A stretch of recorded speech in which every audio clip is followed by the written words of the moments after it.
Andrew, unfortunately, you just got beat in the ruck tonight by a really good ruckman in Max Gorm, but it seems to be a trend this season with you in the ruck. I think you've only probably levelled 2 of the games this year. How do you look long-term and short-term to fix that issue? I think Mitch, it was actually a bit bigger than just the ruck tonight. I know I don't want to undersell Max's game because it was an extraordinary game of football, but when you lose clearance by whatever it was, minus 25, to be honest, the game's almost impossible. It just lives in your back half. You're so reliant on being a back half ball movement team, which is the hardest spot to move the ball.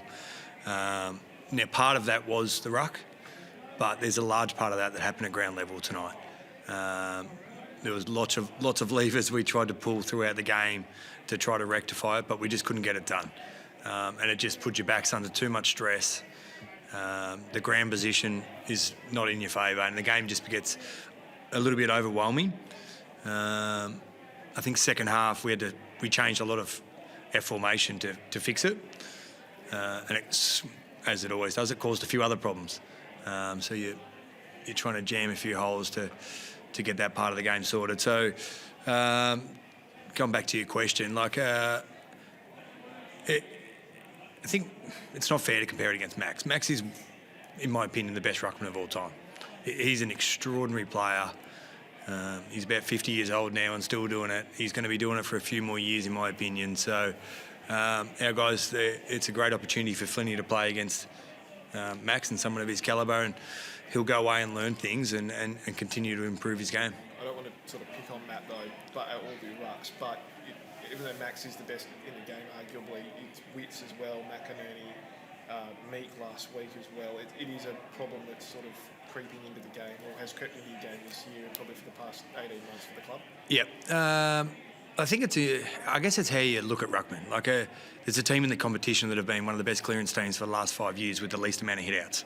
So there's a few different ways to look at this. So if we're just looking at hit-outs, maybe we've been a bit unders, but there's a few other parts of the game that we ask from our ruckman.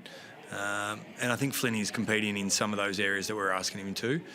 He got his coloured lowers tonight, but we'll continue to work with our guys. You mentioned the clearances and how it's almost impossible to win a game like that. What can you do to even come close to evening out those sort of numbers? We tried a fair few things tonight. You would have seen a few of the things we tried. We tried structure, we tried personnel. To be fair, firstly we tried to just coaching our mids really hard, talking to our mids. That's the first thing we spoke about. And then we had to pull some levers to change things. And it did, in some ways, even out a little bit in the second half. It was only minus a few in the second half, but it was just a bit overwhelming. Are you learning a lot, Andrew, with those levers that you're pulling, the positions that you're flicking around that you think is going to help you later on this season? Yeah, look, it's a good question. You learn, but it actually sometimes makes the game more challenging. The more levers you pull, the more things are out of whack for what you've planned for all week. Potentially the more confusion that comes in the game. So it's a fine line as a coach and a coaching group to how many levers you try and pull at one time to fix an area. But yeah, we are learning what works for us, and we'll learn more about what it will look like and how we need to look to get the game looking the way we need it and want it to. So what's more valuable to you at the moment, learning those things or trying to keep things steady out on the field for your team? It's good. Yeah, that's what we're going through each week. We're talking about that a lot, and it's a fine line because we need to be able to make moves in the game to win. That's what we're trying to do. Ultimately, when we make the moves, it's because we're trying to win the game. We just have to balance that out between how much it unsettles our young group.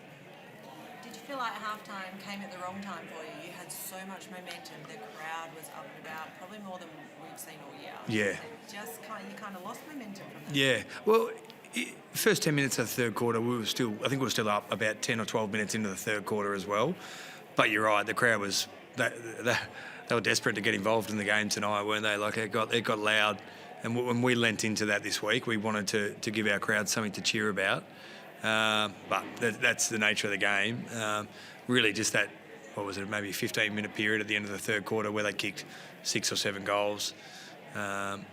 in a pretty dominant display in that space. That was probably the game. Jeremy McGovern, obviously that's a concussion, we believe. It's the HIA protocol, so he's going to be out for next week. Yeah, that's right. Yeah. So, Gov's gone into the protocols, which, probably Gov's best game the first half as well for the year. I thought he was playing exceptionally well. It's unfortunate for him and us, but we'll look after him, and I'll leave that in the medical team, which we will do a great job of looking after him. Harry Edwards didn't play in the waffle today with what I understand is an ankle complaint. Is he possibly available next week, or do you have to look at maybe a Sandy Brock who performed quite well against South Fremantle? Yeah. We had a really good win at the waffle today, which is great. First win for the year. I went and watched a half, and they played really well. Harry missed out today just with a little foot or ankle, and there were some good performances down there. So we'll go away and look our wounds a little bit. Archer Reid obviously came off with a big ankle injury at one stage. He came back on, which was great. But we're going to have to see how it goes the next couple of days. And we've been really, really fortunate. Our medical team's doing a great job at the moment. We're quite healthy. But there'll be a couple of force changes, or at least one force change this week.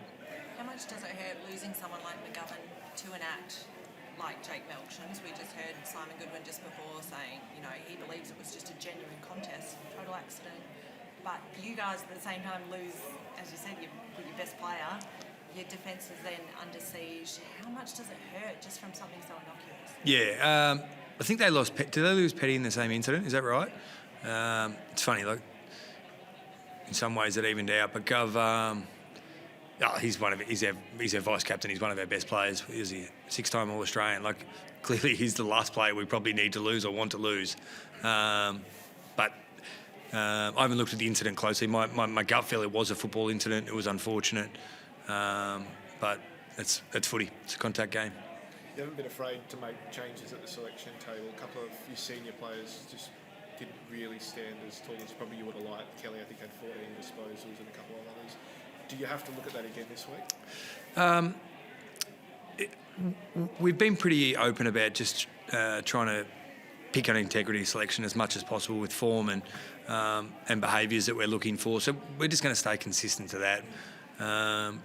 And even probably to your question before, Nathan, about how much it changed. There's a little bit in that in team selection as well. I think you'll see the data around the best teams in the comp have the least amount of changes. That's real. So we will always tread that fine line, but we do want to reward some great performances probably at Waffle today. Some guys played above the level, so we'll go away, watch the tapes, and work with our players and pick the best team available for next week. When we spoke to you the other day, you were about to receive the info on Yo. Yep. What does that show, and what is the timeline? Yep. So we can tell him, Trav.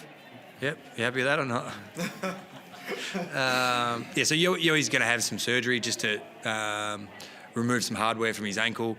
He'll have a couple of weeks off legs and then build. And we're really confident Yoey's going to play a fair chunk of football towards the end of the season. So not exactly sure where that will be yet. But that'll happen early next week, and then he'll be able to a few weeks let the wound heal and then get to work. Is that a bit of a weight off his shoulders for him, knowing that, all right, we've got to get in there and clean it up? I think it's he was obviously having challenges to progress his rehab prior to this, so I think at least he's got an answer now of what needs to happen for the next steps. I know every game for you is winnable, but this week you're coming up against Richmond, who are in a similar position playing list-wise, and there's going to be a lot of pressure on this game and a lot of hype around it. How do you take that this week? I think, it's I understand the question, but we're trying to stay really balanced and treat every game the same. My boring answer is we're going to stick to our process, right? That's what our job is, but we'll look at the opposition each week, but we'll have so many things from our game that we'll be going after and trying to improve. That's where the majority of our focus will lie. Is there any concern for Bo Allen with the swinging arm with Joe Bryant that ended up with a 50-metre penalty? Yeah. I haven't looked at it again on tape, but I saw it live. Vines played out the game. Is that right? So that's usually an indication that it'll be okay. Yeah. Andrew, how much is the season so far though on you? When you come to these games and you're hoping to get the win, and there's certain situations where you're looking really good, and then there's quarters where it's taking away. How are you dealing with those personally? You still feel like there's a win around the corner? You still got that optimism? I've absolutely got an optimism, and I've got no doubt our game's improved in the last 3 weeks. We just haven't been able to put it all together yet. But I think I've been really open about it. We're going to be a work in progress. There's no that's just where we're at. But we're in a rush to get better really quickly. And I'm confident our players are heavily invested. They're going to work really hard to get better, and hopefully for our supporters, the result we're looking for is around the corner, and many more results after that. How vital is Oscar having now in defence now that comes next week? Yeah, I thought he was pretty good tonight. I thought he was really, really good behind the ball, Oscar. He saved us on multiple occasions and had to play a bigger role when Gov went off. So without Gov next week, it looks pretty likely that Oscar will stay back, I'm assuming. But, yeah, we'll work through that as the week goes on. Yeah. Thanks, Andrew.